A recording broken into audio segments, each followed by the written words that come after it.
Viral प्रश्नों की श्रृंखला में रज्जू भैया विश्वविद्यालय से संबंधित समस्त महाविद्यालयों में संचालित बीएड पाठ्यक्रम के सत्र 2025-26 प्रथम सेमेस्टर के द्वितीय प्रश्न पत्र साइकोलॉजिकल पर्सपेक्टिव ऑफ एजुकेशन शिक्षा के मनोवैज्ञानिक परिप्रेक्ष्य के प्रश्न पत्र पर इस वीडियो में चर्चा करेंगे, जो कि आपके प्रश्न पत्र में ये प्रश्न छपने वाले हैं। हमने पिछली वीडियो में प्रथम प्रश्न पत्र के बारे में चर्चा कर लिया। अगर उस वीडियो को आपने नहीं देखा है तो चैनल पर जाकर देख सकते हैं, या आपको टेलीग्राम चैनल का लिंक डिस्क्रिप्शन बॉक्स में मिल जाएगा, वहाँ से जुड़कर भी देख सकते हैं। तो चलिए वीडियो को शुरू करते हैं। यह प्रश्न पत्र आपके पूरे बीएड में, आपको जो बीएड में प्रथम, द्वितीय, तृतीय और चतुर्थ सेमेस्टर में कुल मिलाकर 14 प्रश्न पत्र होते हैं, उन 14 प्रश्नों पत्रों में से सबसे मोस्ट इम्पॉर्टेंट प्रश्न पत्र है बीएड प्रथम सेमेस्टर का द्वितीय प्रश्न पत्र। अगर आपने बीएड द्वितीय प्रश्न पत्र और बीएड प्रथम सेमेस्टर का प्रथम प्रश्न पत्र, दोनों प्रश्न पत्रों को खूब अच्छे से तैयार कर लिया, केवल मेन प्रश्नों को नहीं, पूरे पाठ्यक्रम को खूब अच्छे से कवर कर लिया है, एक एक पॉइंट को समझ लिया है और उसको लागू कर सकते हैं अपने स्किल्स में, टीचिंग स्किल्स में, तो आप जान लीजिए कि आप सीटेट में कभी नहीं फेल होने वाले हैं। आपका सीटेट लगभग काफ़ी कुछ इसी से तैयार हो जाएगा। तो इस बात का विशेष रूप से ध्यान रखिएगा। प्रथम प्रश्न पत्र और द्वितीय प्रश्न पत्र को अच्छे से पढ़िएगा। जितना आप डीप जाकर पढ़ सकते हैं उतना डीप जाकर पढ़ लीजिएगा, ताकि आपको आगे आने वाले भविष्य में किसी भी प्रकार की समस्या का सामना ना करना पड़े। बाकी तो हम प्रश्न आपको बता ही दे रहे हैं जो आपको पेपर में देखने को मिलेगा, लेकिन उससे क्या होगा, केवल आपका बीएड पास होगा, आगे के लिए आपको फिर से वही चीज़ें पढ़नी पड़ेगी सीटेट के दौरान। तो उससे अच्छा है कि यही चीज़ें आप अभी से पढ़ लीजिए, जो कि आपका बीएड की परीक्षा में भी काम में आ जाए और सीटेट की भी परीक्षा में काम में आ जाए। तो इस बात का विशेष रूप से ध्यान रखिएगा, क्योंकि ये जो बारीक चीज़ें हैं कोई नहीं बताएगा कि आप बस कहेंगे कि ऐसे गाइड से पढ़ लीजिए, थोड़ा इधर उधर दाहिने बाएं और पास हो जाएंगे। तो पास होने के लिए तो पास ही हो जाएगा, ऐसा नहीं है कि आप बीएड में फेल हो जाएंगे। बीएड में आप फेल नहीं होंगे, लेकिन आपको अच्छी सतही जानकारी नहीं होनी चाहिए, पूरा डीप में जानकारी होनी चाहिए, ताकि आपको विषय को समझ सकें और आगे भविष्य में आप जब अध्यापक बने तो आप जो भी परीक्षा दें अध्यापक भर्ती की, तो उसमें आप सफल हो सकें अगर टीचिंग से संबंधित आपके प्रश्न आए तो। पहला प्रश्न है, शिक्षा और मनोविज्ञान का अर्थ बताते हुए संबंध बताइए। ये प्रश्न आपका प्रश्न पत्र में जरूर छपेगा, चाहे उसमें आपके प्रश्न में आ जाए कि शिक्षा से क्या समझते हैं, या मनोविज्ञान का अर्थ बताइए, या शिक्षा मनोविज्ञान दोनों का अर्थ बताइए, या शिक्षा मनोविज्ञान का संबंध बताइए, या फिर शिक्षा मनोविज्ञान का अर्थ बताते हुए संबंध बताइए। यानी कि ये प्रश्न किसी भी तरीके से हर हाल में आपके प्रश्न पत्र में जरूर छपने वाला है। यहाँ से एक प्रश्न, तो ये एक प्रश्न आपका यहाँ से तैयार हो गया, इसको तैयार कर लीजिएगा। अगला प्रश्न है, शैक्षिक मनोविज्ञान का अर्थ, क्षेत्र और शैक्षिक मनोविज्ञान के तरीके, एजुकेशनल साइकोलॉजी के meaning, scope and methods of educational psychology. यहाँ से भी एक प्रश्न आपको देखने को मिल जाएगा शैक्षिक मनोविज्ञान से, ठीक है, तो इसको भी तैयार कर लीजिएगा। अगला प्रश्न है, टीचिंग कॉन्सेप्ट एंड नेचर, शिक्षण अवधारणा तथा प्रकृति। शिक्षण की क्या अवधारणा है और उसकी प्रकृति क्या भी है। यहाँ से भी एक प्रश्न आपके प्रश्न पत्र में छप जाएगा, तो इसको भी आप नोट कर लीजिए। बाकी आप परीक्षा पैटर्न को पता ही है कि आपका परीक्षा कैसे आएगा, वेरी शार्ट कितने आएंगे, शार्ट कितने आएंगे, ये सब नहीं पता है तो डिस्क्रिप्शन बॉक्स में आपको बीएड की कॉपी कैसे लिखें, थोड़ा सा 10-15 मिनट की वीडियो है, देखेंगे तो एक पॉइंट टू पॉइंट हर एक चीज़ों को बताया गया है। अगला प्रश्न है, मैक्सिम्स ऑफ टीचिंग, शिक्षण के सूत्र। अब ये मत सोचिएगा सर ये शार्ट में आएगा कि लॉन्ग में आएगा कि वेरी शार्ट में आएगा। ये प्रश्न जितने भी हैं कहीं से भी बन सकते हैं। जैसे आपका ये प्रश्न है, मैक्सिम्स ऑफ टीचिंग, शिक्षण के सूत्र।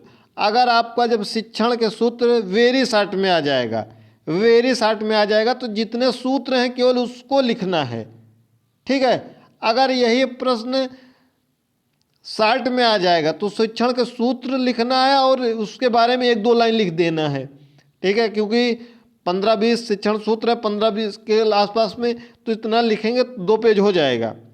और यही प्रश्न अगर लांग में आ जाएगा तो आपको हेडिंग लिखना है शिक्षण के सूत्र का, आगमन से निगमन, निगमन से आगमन, ठीक है, प्रत्यक्ष से अप्रत्यक्ष, ये सब लिखना है। फिर उसके बाद लॉन्ग में आएगा तो उसके बारे में और डिटेल में लिख देना है, यानी कि एक एक सूत्र के बारे में। तो जैसे प्रश्न जिस कैटेगरी में आए, वेरी शॉर्ट में आए वेरी शॉर्ट की तरीके से, शॉर्ट में नहीं तो ऐसा चला कि शिक्षण के सूत्र वेरी शॉर्ट में आ गया और इसके बारे में आपने पूरा पोथा लिखना स्टार्ट कर दिया 3-4 पेज, तो इसका कोई मतलब नहीं रह जाएगा, क्योंकि यहाँ पर 50 शब्दों में लिखना होता है वेरी शॉर्ट में।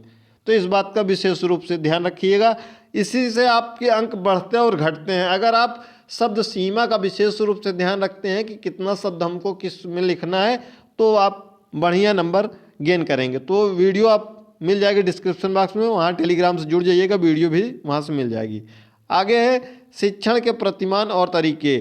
शिक्षण का जो अर्थ है, कॉन्सेप्ट है, टाइप है और क्षेत्र है, स्कोप, इसको तैयार कर लीजिएगा। यहाँ से भी एक प्रश्न आपका आ जाएगा, यानी कि इन 5 प्रश्नों से एक एक प्रश्न जरूर बनने वाले हैं। वह शॉर्ट में भी बन सकते हैं, लॉन्ग में भी बन सकते हैं, वेरी शॉर्ट में भी बन सकते हैं। अगला प्रश्न है learning concept, characteristics and factor, domains of learning and behavioural outcomes. अधिगम, अवधारणा, विशेषता, प्रभाव, प्रकार और व्यवहार में परिवर्तन कैसे होता है अधिगम से। तो ये प्रश्न भी आपके प्रश्न पत्र में जरूर से जरूर छपेगा। तो ये 6 प्रश्न आपके पेपर में छपेंगे। अब हम आ जाते हैं लर्निंग थ्योरी पर। यही जो लर्निंग थ्योरी है, यहीं से आपका सीटेट में कम से कम जो सीडीपी के प्रश्न हैं सीटेट में, वहाँ कम से कम आपका 5 से 7 प्रश्न या और भी हो सकते हैं, 10 प्रश्न तक भी चले जाते हैं। यहीं से आपका आता है लर्निंग थ्योरीज से। अगर आपने इसको अच्छे से पढ़ लिया, यूट्यूब वगैरह पर तमाम आपको क्लासेज मिल जाएंगी लर्निंग थ्योरीज पर, तो इसको एक एक को आप अच्छे से तैयार कर लीजिएगा, ताकि आपके प्रश्न पत्र में आपको दिक्कत ना हो और आगे भी आपको दिक्कतों का सामना ना करना पड़े।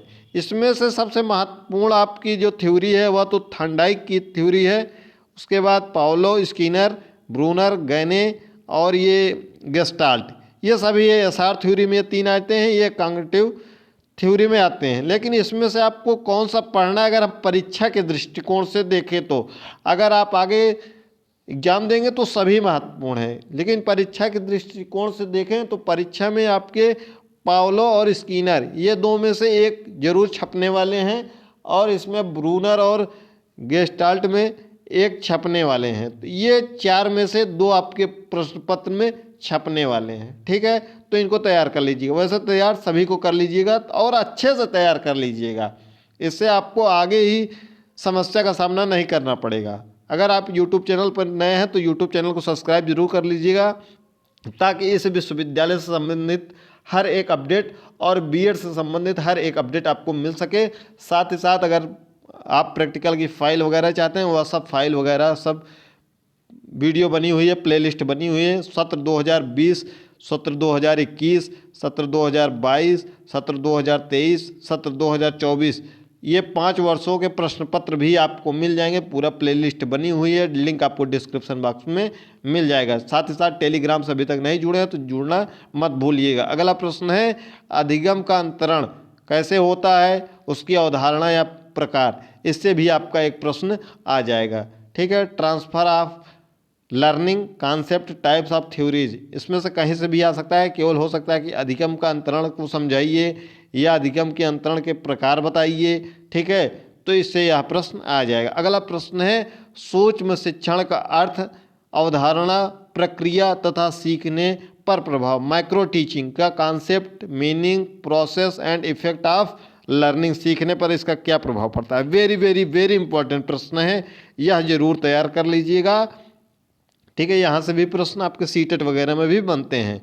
अगला प्रश्न है विभिन्न शिक्षण अधिगम परिस्थितियों में शिक्षक की भूमिका का उदाहरण सहित वर्णन कीजिए। Discuss the role of teacher in different teaching learning situation with the help of suitable examples, यह प्रश्न भी बहुत महत्वपूर्ण है, 10वां प्रश्न भी महत्वपूर्ण है। अगला प्रश्न है प्रोग्राम्ड इंस्ट्रक्शन, अभिक्रमित अनुदेशन, इसमें शाखीय, रेखीय और गणितीय है। तो इसमें से आपका इस समय ये ब्रांचिंग और मैथमेटिक्स, यही 2 में से एक आपके प्रश्न पत्र में छपने वाले हैं। तो तैयार तीनों कर लीजिएगा, लेकिन छपेंगे यही 2 में से एक।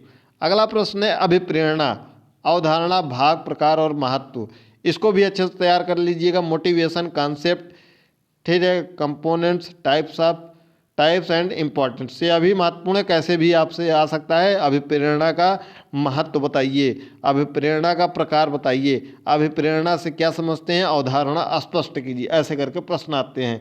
तो एक बार आप 2020, 21, 22, 23, 24 सभी प्रश्न पत्रों की वीडियो को एक बार लगाइए और एक एक करके सुनते जाइए, कहाँ कहाँ से कैसे कैसे प्रश्न पूछे जाते हैं। आपको सब प्रश्न केवल वही रहेगा अभिप्रेरणा, या प्रेरणा भी हो सकता है। तो यहाँ पर थोड़ा सा आपका कभी कभी लैंग्वेज में बदलाव कर देता है, जिससे आप सोचते हैं कि सर ने जो बताया था वह नहीं आया वही होता है। अगला प्रश्न है मोस्ट इम्पॉर्टेंट प्रश्न, जो कि हर बार आपके प्रश्न में छपने वाला है और इसको कोई नहीं लिखता है। अगर आप इसको लिखते हैं ये लॉन्ग में आएगा, और लॉन्ग में अगर आपने लिख दिया तो 15 में से 12 अंक आपको मिलना ही मिलना है। तो इसको तैयार कर लीजिएगा, वेरी वेरी वेरी इंपॉर्टेंट है।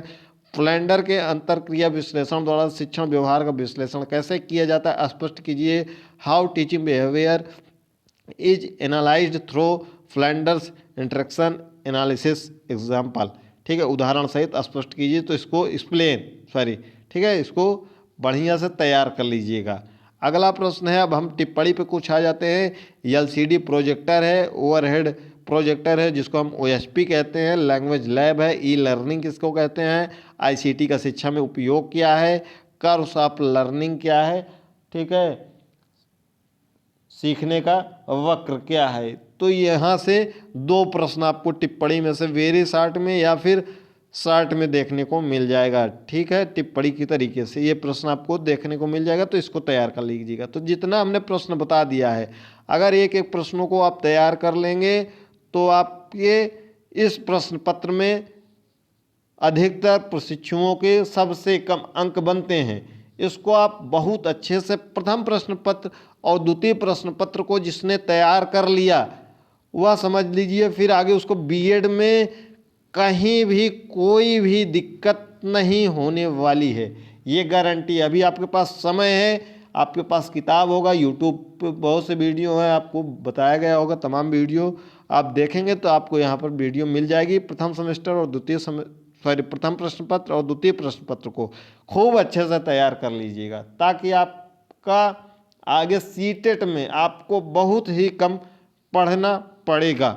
इस बात की गारंटी है। अगर आपने प्रथम प्रश्न पत्र और द्वितीय प्रश्न पत्र को एकदम तैयार कर लिया है तो आगे आपको सीटेट बहुत कम से कम पढ़ना पड़ेगा। तो चलिए वीडियो को समाप्त करते हैं, फिर अगला प्रश्न पत्र जल्द से जल्द लेकर आते हैं, जो कि तीसरा प्रश्न पत्र है स्कूल मैनेजमेंट एंड हाइजीन। उसके भी महत्वपूर्ण प्रश्न आपको बताए जाएंगे। जल्दी से सभी प्रश्न को आप टिक कर लीजिए और अच्छे से पढ़ाई करिए, ताकि आपका 80% से एबव अंक बन सके। मिलते हैं अगली वीडियो पर। चैनल पर अगर नए हो, चैनल को सब्सक्राइब करके वीडियो को अपने साथियों तक जरूर शेयर कर दीजिएगा।